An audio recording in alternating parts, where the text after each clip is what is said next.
रताओ राम राम। वरना से तो काम कर दिया था। ए मोटे का करियर खत्म। कॉमेडियंस भी इंसान ही होते हैं, तो उनके अंदर वो फीलिंग है, गुस्सा, खुशी, एंगर, उदासी। बस कॉमेडियन की उदासी को लोग थोड़ा ज्यादा सीरियसली इसीलिए लेते क्योंकि वो कॉमेडियन है। शी सेड बेटा बहुत अच्छी होती है पंजाबी ब्राइड, बहुत बहुत प्यारी, लेकिन बेटा वो स्लीवलेस पहनती है।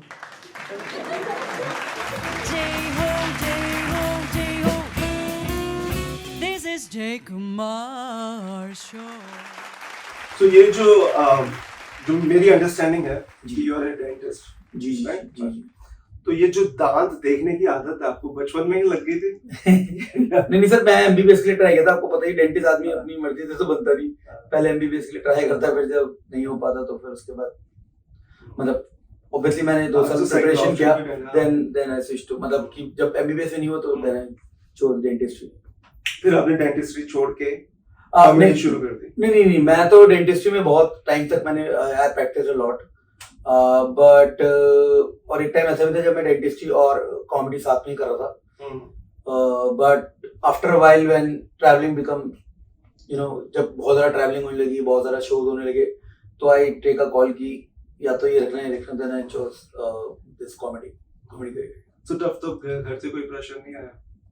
नहीं, I was earning You were earning well from this तब comedy show? तक हाँ, तब कॉमेडी से अच्छा हो गया। नहीं, but एक होता है ना तभी कि- मैंने कॉल लिया। हाँ जी। हाँ, और फिर भी रहता है ना एक इम्प्रेशन रहता है कि डेंटिस्ट एक बड़ा रिस्पेक्टेबल है। इंडिया में तो डॉक्टर कहा जाता है, यहाँ पे डेंटिस्ट को डेंटिस्ट कहते हैं, बट इंडिया में तो डॉक्टर कहा जाता है। तो जी। वो वाला जो गैप होता है, राइट, हाँ, एक डॉक्टर से कॉमेडियन बनना, हाँ, वो अप्रिशिएशन तो घर वालों की होती है कि इतना पढ़े और finally you settle as a dentist, you are practising, why you are switching your career. But फिर मैंने चेक दिखा दी उनको।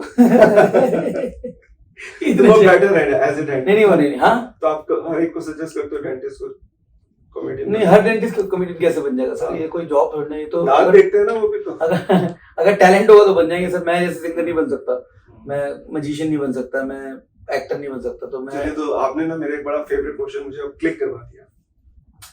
सो क्या है कि मेरे एक फेवरेट ऑथर है by the name Malcolm Gladwell.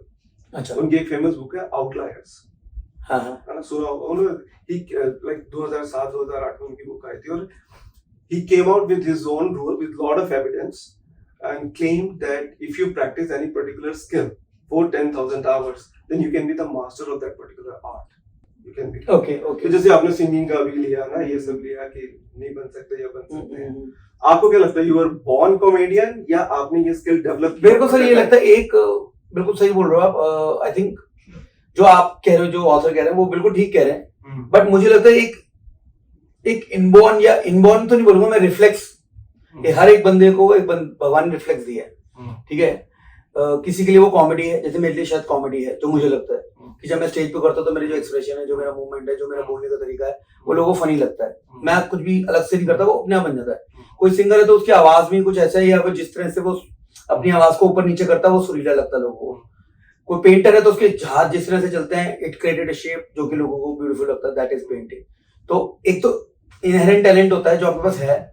Obviously उस टैलेंट को आपने अगर सपोज इतना मिला है टैलेंट को, उसको आप कितना बड़ा लेके जा रहे हो, वो तो obviously that is all about practice. लेकिन वो अगर वो आप में है ही नहीं, वो सीड ही नहीं है, तो वो उसका ट्री तो कभी नहीं बन सकता। तो with hard work, dedication and whatever you said कि इतनी प्रैक्टिस आप करो, तो उस सीड से you can cultivate a tree out of it, but you can't if you don't have a seed. तो वो सीड तो आपको देखना पड़ता है कि वो है कि नहीं। तो मतलब ये नहीं कि आप पीछे पड़ जाओगे तो हो ही जाएगा। मुझे ये लगता है, मतलब एक बंदे की कॉलिंग होती है, उसको वो पॉलिश कर सकता है। But you cannot be like something, you cannot be comedian with practice. मतलब मुझे लगता है कि अगर वो सपोज कर भी लेगा, सपोज उसने कर भी लिया, तो जब उसके अंदर वो चीज है ही नहीं अंदर से, तो वो एक टाइम के बाद जाके, जैसे मैं अपने लिए बोल सकता हूँ कि हाँ हो सकता है कि शायद मेरे अंदर डेंटल प्रैक्टिस की शायद उतनी विल नहीं थी कि मैं पूरी जिंदगी इसको कर पाता। तो जैसे ही मुझे कॉमेडी दिखी तो I think this was my calling. तो एक कॉलिंग नाम की चीज होती है। तो well said. So गौरव, एक जो कॉमन फिनोमिना है जो हमने देखा है कि जितने भी कॉमेडियंस हुए, स्पेशली बहुत फेमस, वो कहते हैं कि अंदर से बहुत उदास रहते हैं। And there is a big if you अगर आप डाटा उठा के देखें, राइट, अमेरिका तो भाई it's all about data, right, हर चीज के ऊपर वो एनालाइज करता है। तो लाइक 3-4 साल पहले I guess famous comedian like Robin Williams, हाँ आई नो उन्होंने सुसाइड कर लिया था। जी, जी। और भी बहुत सारे ऐसे हुए जो सुसाइड का जो रेट है वो बहुत हाई है कॉमेडियंस में।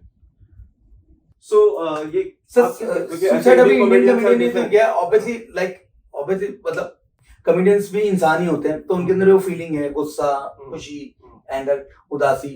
बस कॉमेडियन की उदासी को लोग थोड़ा ज्यादा सीरियसली इसलिए क्योंकि वो कॉमेडियन है, तो उससे उदासी उतनी एक्सपेक्टेड नहीं होती, लेकिन वो नॉर्मल लेवल पे उदास होता है वो जितना एक नॉर्मल आदमी होता है। बट कॉमेडियंस की उदासी इसलिए लोग बोलते हैं कि कॉमेडियन ज्यादा saddest people inside their heart, क्योंकि वो कॉमेडियन है, तो वो कंट्रास्ट लोग नहीं झेल पाते, बस और कुछ नहीं। कि जैसे लेकिन कॉमेडियन झेल लेते हैं कंट्रास्ट। कॉमेडियंस तो सर वो कॉमेडियंस वो तभी बने क्योंकि उनको अपने अंदर के दुख को उन्होंने ह्यूमरस वे में लोगों के आगे प्रेजेंट करते हैं। तो that is the art, whole art, कि मैं अपने पेन को एंड लोगों के आगे डाल रहा हूँ और लोगों को उसमें हंसी आ रही है। जाट कोई भी चीज लेते नहीं है, कब्जा कर लेते हैं। इसने 3 पेनों पे कब्जा कर रखा है इंडिगो के। रे रत्तो ये हो गए बलबीर, रे खड़ा कर दे गोदान में, रे देख इंडिगो वाले कैसे ले में, तो वसूली लगेगी इसकी। जय हो द जय कुमार शो को आप प्लीज फॉलो कीजिए, देखिए इनको, और बहुत ही अच्छा शो करते हैं सर, हम जैसे आर्टिस्ट को कवर करते हैं। Please do follow him and he is a wonderful person. Nice talking to you. Jai ho, Jai ho, Jai ho. This is Jay Kumar Show.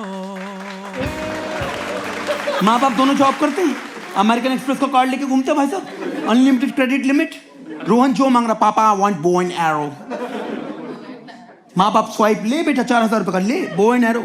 साला हम मांग ले, पापा तीर कमान दे दो, बो एंड एरो। दशहरा आ रहा है, मम्मी आप ही देती हूँ, सीखो की झाड़े की सीख।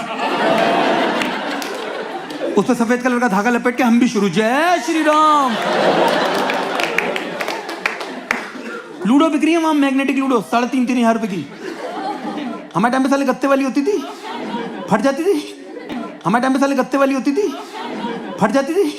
सेलो टेप लगा के खेलो।